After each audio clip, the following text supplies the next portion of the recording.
What if grace could begin right where guilt ends? What if the moment you thought was your breaking point was actually the start of healing? There is a strange silence that follows a fall. When you have done something you wish you had not, or when you have drifted from who you meant to be, the world gets quiet. You start hearing your own heart too loudly, the doubts, the regret, the replaying of moments you would rewrite if you could. David knew that silence. He had risen high, loved deeply, failed miserably. He had broken trust, broken hearts, and most of all, broken himself. But instead of running away from God, he ran toward him. Out of that collision between shame and mercy, he whispered one of the most honest prayers ever recorded. "Create in me a clean heart, O God, and renew a right spirit within me." David did not ask for a second chance at power or to erase his mistakes. He asked for something new to be created inside him. That word create, the same one used in Genesis, means starting from nothing. It is a cry for a miracle, for a new beginning born out of ruins. It is the sound of a heart that still believes, even after it has failed. And maybe that is where you are right now. Not where you thought you would be, but not gone either. You still believe, though you have stumbled. You still love God even when you do not love what you have done. The good news is, that is enough. God can work with that. He always has. There is a scene in David's story that does not get much attention. After his confession, after his sin is exposed, he does not hide, he goes to worship. The same man who broke God's heart walks into his presence again.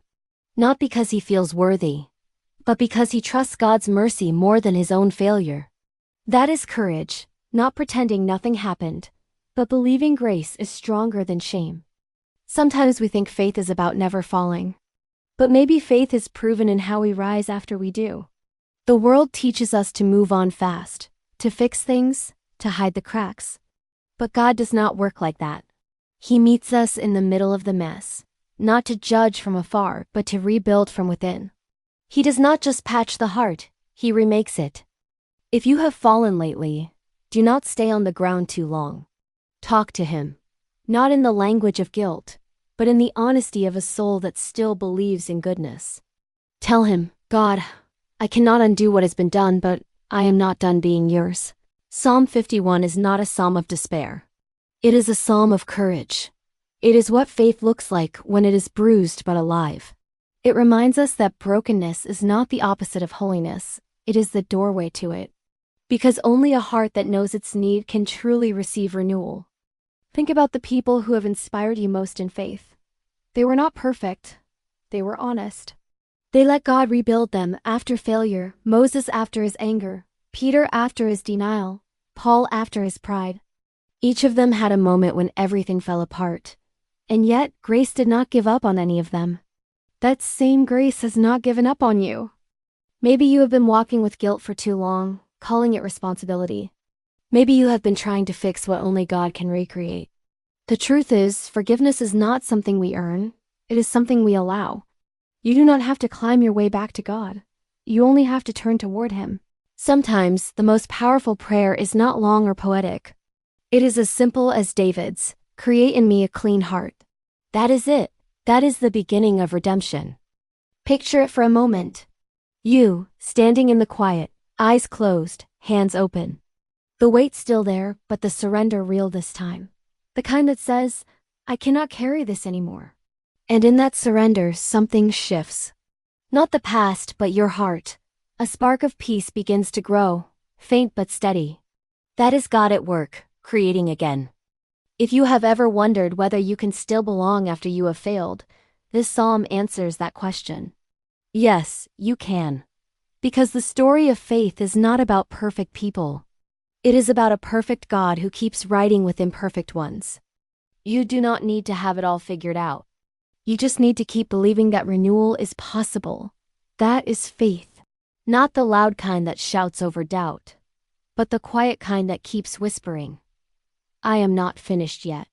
And maybe that is what courage really is, to still believe God is good, even when you are not sure you are. So tonight, as you rest, let this prayer echo softly in your spirit.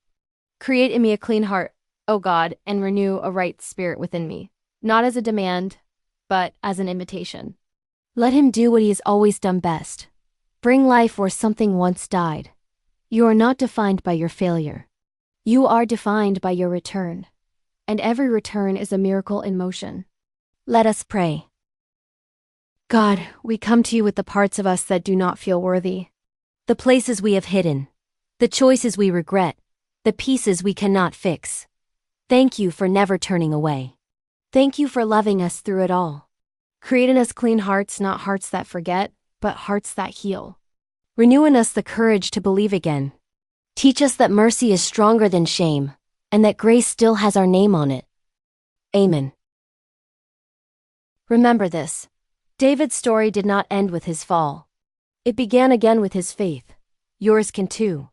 If this reflection spoke to your heart, share it with someone who needs to hear that renewal is still possible.